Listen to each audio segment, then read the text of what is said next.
घट्नुभयो लालु सर, विषयवस्तु सकिएको हो।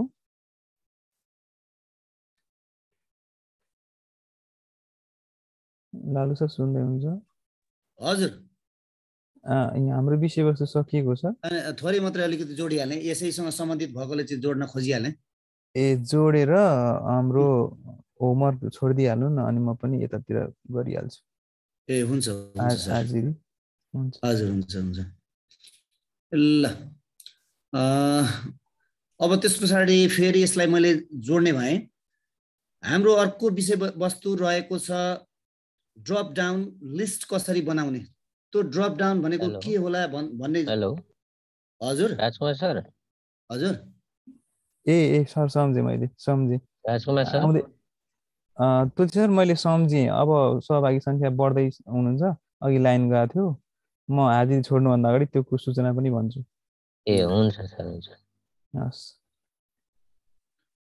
ल फेरि एकचोटि हेरौँ त। यहाँ हामीले अहिले भर्खरै कस्टम लिस्ट कसरी बनाउने, अथवा धेरै विद्यार्थीहरू छन् तिनीहरूलाई चाहिँ लिस्टभित्र कसरी राख्ने, महिनाका नामहरू, दिनका नामहरू नेपालीमा अङ्ग्रेजीमा, त्यसरी अन्य कुराहरू आवश्यक कुराहरूलाई चाहिँ हामी त्यहाँ राख्न सक्छौँ, ताकि पुनः फेरि हामीलाई लेख्न नपरोस्।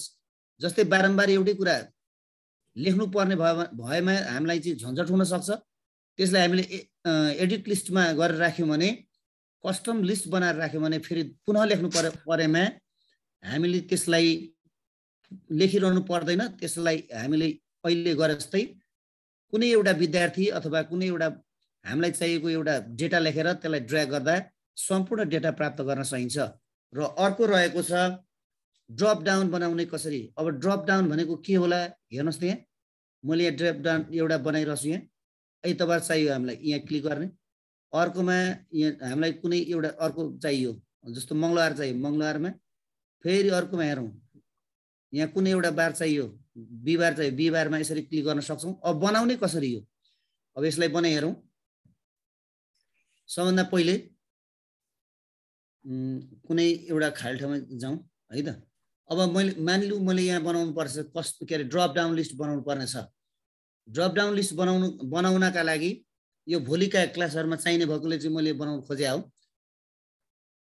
सबभन्दा पहिले हामी डेटा ट्याबमा जानेछौँ।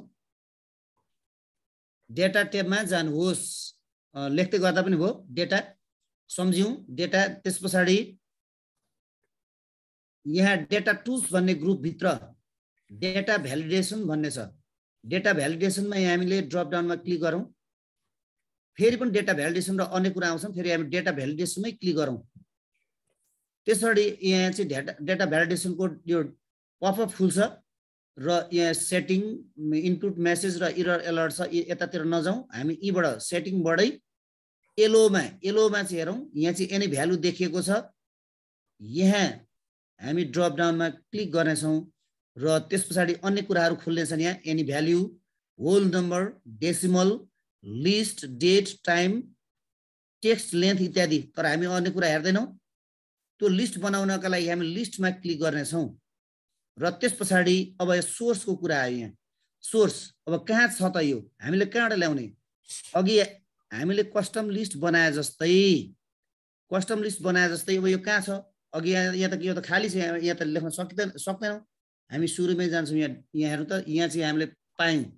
मैले आइतबार सोमबार लेख्ने भएँ, अथवा हामीले ब्राह्मण क्षेत्री चाहियो, यहाँ जात जाति चाहियो भने यहाँ जात जातिमै जाउँ, सजिलो। जात जाति, ल जात जाति चाहियो मलाई, यहाँ जात जातिमा क्लिक गरेँ र त्यस पछाडि यतिकै ओके गरिसकेपछि हाम्रो कस्टम लिस्ट तयार हुन्छ। यहाँ अब यहाँ तयार भइसक्यो। हेर्नुहोस् यहाँ यसो गरेपछि ब्राह्मण, तर अर्कोमा छैन। यहाँ अर्कोमा त छैन, यो एउटा मात्रै छ। यसलाई चाहिँ हामी ड्र्याग गऱ्यौँ भने अरू अन्यमा पनि लाउन सक्छौँ यसरी। अब यहाँ त मलाई यो जनजाति होइन, अर्को पो चाहिएको थियो भने एक्सचेन्ज गर्न सकिन्छ। यसलाई यसो गरेर दलित हो भने दलित, अन्य हो भने अन्यमा क्लिक गर्न सक्छौँ। अब यहाँ तल फेरि छैन, यहाँ छैन। अब कसरी ल्याउने भन्दा फेरि यसैलाई ड्र्याग गर्ने। यसरी ड्र्याग गरिसकेपछि हामी बनाउन सक्छौँ। अर्को एउटा यो त भयो हामीले कुन सेलमा लगाउने भन्ने कुरा। तर यदि हामीसँग धेरै विद्यार्थीहरू छन् भने त्यस अवस्थामा माथि नै क्लिक गरेर पनि यो फर्मुला लाउन सक्छौँ। यसो गरेर अनि फेरि अघि जस्तै कस्टम लिस्टमा जाने के अरे। ल फेरि हेरौँ। मान्यो मैले सबैमा लाउने भए एकैचोटि भने हामी अन्यत्र कतै हुन सक्छौँ, यता होममा, इन्सर्टमा, पेज लेआउटमा कतै हुन सक्छौँ भने सबभन्दा पहिले डेटामा जाने, डेटा ट्याबमा जाने, फेरि एकचोटि ध्यान दिउँ, डेटा ट्याबमा जाने, त्यस पछाडि डेटा भ्यालिडेसन, डेटा भ्यालिडेसनमा गइसकेपछि यसरी खुल्छ, डेटा भ्यालिडेसन भित्र सेटिङ भन्ने खुल्छ, सेटिङ भित्र अब एनी भ्यालु भइरहेको अवस्थामा हामी यसलाई लिस्टमा जान्छौँ, लिस्टमा क्लिक गर्नेछौँ, लिस्टमा क्लिक गरिसकेपछि अब फेरि सोर्स चाहियो, सोर्स कहाँबाट ल्याउने, अब यहाँ त छैन, यो खाली छ, त्यसकारण हामी सिट 1 बाट ल्याउँदैछौँ, सिट 1 मा क्लिक गर्ने, अब मलाई चाहियो आइतबार सोमबार चाहियो भने आइतबार सोमबार यसरी क्लिक गर्ने र ओके गर्ने, करिब करिब प्रोसेस एउटै छ। अब यहाँ के भयो त भन्दा अब यहाँ हामीले देखिनौँ यहाँ छैन, तर यहाँ क्लिक गरिसकेपछि जब क्लिक गर्छौँ त्यहाँ ड्रप डाउन देखिन्छ, यहाँ हेर्नुहोस् त ड्रप डाउन देख्यो, यहाँ क्लिक गरिसकेपछि अब आइतबार हो आइतबार, सोमबार हो अर्कोमा क्लिक गरौँ, अब यो के बार हो यो कुन हामीलाई छान्नुपर्ने छ, शनिबार हो शनिबार, फेरि अर्कोमा क्लिक गरौँ, यो चाहिँ लास्टसम्मै छ है त, यसमा र यसमा फरक छ, अघि मैले यहाँबाट गरेको थिएँ माथिबाट, त्यही भएर यो चाहिँ लास्ट सेलसम्म छ, यो लास्ट सेलमा गएर हेरौँ, तल धेरै तल गएर पनि हेर्न सक्छौँ, यो धेरै तल गएर हेर्न पनि सक्छौँ, यहाँ सबै सेलमा रहेछ, मानिलिउँ यहाँ मैले हेर्ने भएँ, यहाँ हेर्दा पनि यी पनि देखिन्छ, यहाँ पनि लागेको छ शुक्रबार। ल यसरी हामी आवश्यकता अनुसार के चाहियो त्यसको ड्रप डाउन बनाउन सक्नेछौँ। मैले फेरि एकचोटि सम्झाउनलाई फेरि एकचोटि भन्दै, हेर्नुहोस् त पहिले डेटामा जाने, डेटामा गइसकेपछि डेटा भ्यालिडेसनमा आउने, अब कुनै यसमा ड्रप डाउनमा क्लिक गर्दा यहाँ फेरि डेटा भ्यालिडेसन देखिन्छ, अब त्यसरी सेटिङ खुल्छ एकैचोटि, सेटिङ खुलिसकेपछि एनी भ्यालु भएको ठाउँमा क्लिक गर्ने यहाँ ड्रप डाउनमा, अनि लिस्टमा क्लिक गर्ने, लिस्टमा क्लिक गरिसकेपछि अब यसको चाहिँ हामीले सोर्स खोज्ने, कहाँबाट लिएर आउने। लालु सर धेरै छिटो भयो। होइन छिटो, यो जम्मै प्रोसेसै त यति हो, अरू प्रोसेस छैन क्या, यसले फेरि एकचोटि भन्दै त, अब प्रोसेस एउटै भएकोले मैले त्यसरी लगेको, जम्मा 3 चोटि गरिसके त हेर्नुहोस्, डेटा डेटा भएन, डेटा पछाडि यहाँ पर्खिनु, यसलाई पहिले काटौँ, ल मानिलिउँ म कुनै खाली सिटमा छु, यहाँ एकछिनकोलाई म खाली सिट बनाउँछु, ल यो खाली सिट यहाँ त केही पनि छैन सर, आज लाइन गएको गइ छ हाम्रोतिर त, म त यहाँ हजुर हजुर, ल सुन्नुहोस् त फेरि एकचोटि ध्यान दिएर टिप्दा पनि हुन्छ, ल टिप्नुहोस् त, हामी जतैसुकै बनाउन सक्छौँ, यहाँ खाली यहाँ ठाउँमा पनि बनाउन सक्छौँ।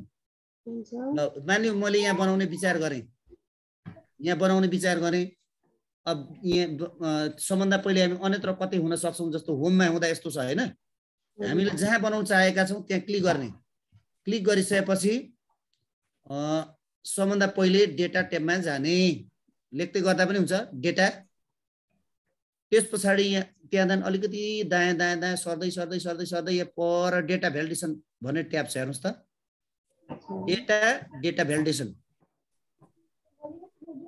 सम्झिनुभयो, डेटा भ्यालिडेसन क्लिक गरौँ, फेरि डेटा भ्यालिडेसन आउँछ यहाँ, अब एउटा पपअप खुल्छ, एउटा पपअप खुल्छ,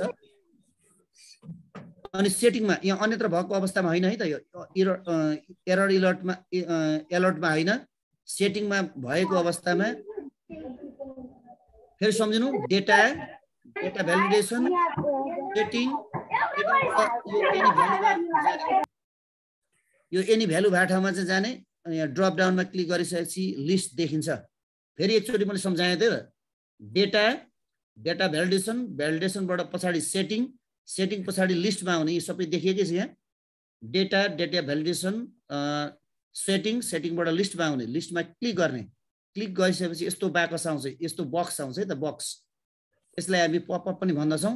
अब त्यसरी सोर्समा क्लिक गर्ने, कहाँ छ त हामीले खोजेको डेटा, अब डेटा त हाम्रो यहाँ त छैन, यहाँ खाली छ, सिट 1 मा जाउँ, अब तपाईँले के चाहिन्छ, आइतबार सोमबार मङ्गलबार के चाहिन्छ, वैशाख जेठ चाहिन्छ, वैशाख जेठै लिदिउँ, ल मैले वैशाख जेठ लिँदै है त, अब ओके गरेँ, अब यसभित्र अहिले खाली देखिन्छ, यहाँ जब हामी क्लिक गर्छौँ, क्लिक गर्छ यहाँ ड्रप डाउन देखिन्छ, अब वैशाख हो भने वैशाख लिने, फेरि अर्को कोठामा फेरि देखिँदैन, यहाँ हेर्नुहोस् त देखिँदैन, यहाँ चाहिँ देखियो यस्तो ड्रप डाउन, यहाँ चाहिँ देखिएन, किन नदेखिएको होला भन्दा यहाँ हामीले अघि चाहिँ ल यसलाई यसरी ड्र्याग गर्ने, कहाँसम्म चाहिन्छ त्यो डेटा तपाईँलाई त्यसरी ड्र्याग गर्ने, अब यहाँ चाहिँ श्रावण आयो, हामीलाई श्रावण होइन, यहाँ वैशाख चाहिएको छ भने फेरि वैशाख ल्याउन सकिन्छ, यहाँ चाहिँ यसरी यसरी ड्रा गरेर वैशाख ल्याउन सकिन्छ।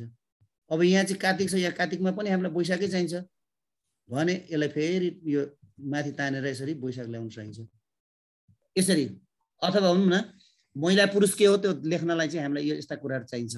ल यति भन्दै म यो पर्खिने यसो गरौँ, मैले होमवर्क दिनुपर्ने भयो, यसलाई मैले डोन्ट सेभ गरेँ।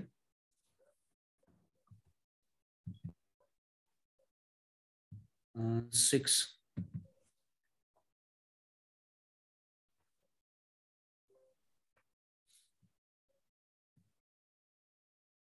सम्भवतः होमवर्क छैन कि क्या हो। ल ल यसो गरौँ न, मैले होमवर्क यो बनाउनु चाहिँ आज भुलेको रहेछु। यसलाई यसो गरौँ, भोलि हामी यही टेबल बनाउनु छ, यस्तै टेबल पहिलोमा विद्यार्थीको नाम 10जना विद्यार्थी हुने गरी, त्यस पछाडि जात जातिको पनि हामी कस्टम लिस्ट बनाउनेछौँ। अब मैले यसैलाई मैले देखाउने भएँ, यसलाई मैले डिलिट गर्ने भएँ, डिलिट।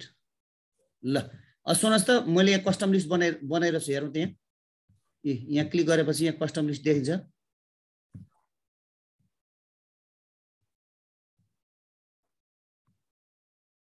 क्लिक भएन यो, ठिकै छ। ल यसरी जात जाति छुट्टिने गरी, जेन्डर महिला पुरुष छुट्टिने गरी, अनि केही विषयहरू राखेर मैले यहाँ केही विषयहरू राखेको छु। केही विषयहरू राखेर तपाईहरुले चाहिँ यसै गरी बनाउनु हुनेछ मार्कसिट, र तल चाहिँ सिकाइ उपलब्धि समेत आउने गरी, यतापट्टि प्रतिशत आउने गरी चाहिँ मार्कसिट बनाउनु पर्ने छ।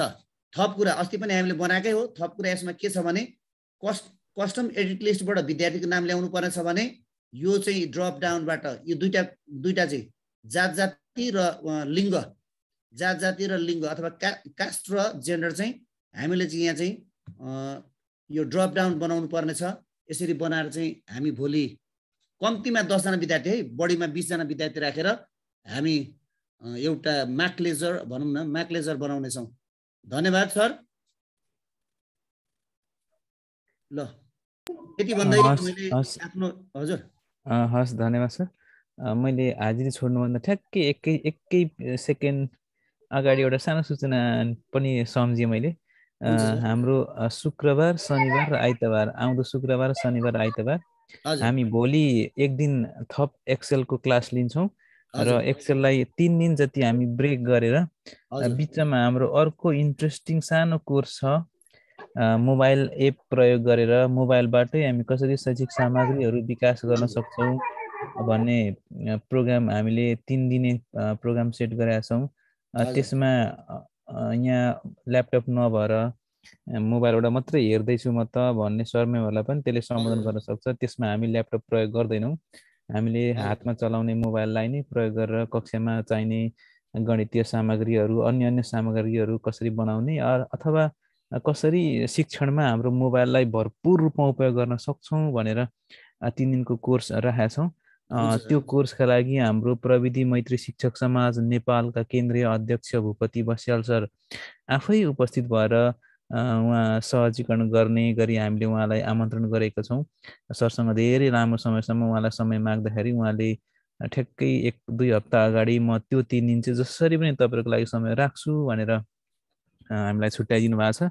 अनि एक्सेल अलिकति बुझ्न छिटो जाँदा बुझ्न गाह्रो पनि हुन्छ, त्यसैले हामी एक्सेललाई बिचमा ब्रेक गरौँ र हाम्रो त्यो 3 दिने मोबाइलबाट सिकाइ सहजीकरण गर्न सकिने इन्ट्रेस्टिङ एउटा कार्यक्रमलाई चाहिँ बिचमा राखौँ। त्यसपछि उहाँलाई आमन्त्रण गरौँ भन्ने हिसाबले हामीले प्लान सेट गरेका हौँ। त्यसो हुँदा भोलि हामी एक दिन एक्सेल सिक्छौँ र 3 दिनलाई हामी मोबाइल एपतिर जान्छौँ। मोबाइल एप्लिकेसन प्रयोग गरेर कुन खालका एप्लिकेसन हुँदो रहेछन्, कुन हामीले चलाउन सकिने रहेछ, कस्तो कामसम्म मोबाइलबाट गर्न सकिने रहेछ भन्ने कुरा हामी 3 दिनसम्म सिक्छौँ। यो कुरा चाहिँ अब यसमा चाहिँ हामीले के गर्नु मन लाग्यो भने हामी जति पनि शिक्षकहरू छौँ, एडभान्समा नाम दर्ता गराउने शिक्षकहरूलाई पनि मलाई आमन्त्रण गर्न मन लागेको छ।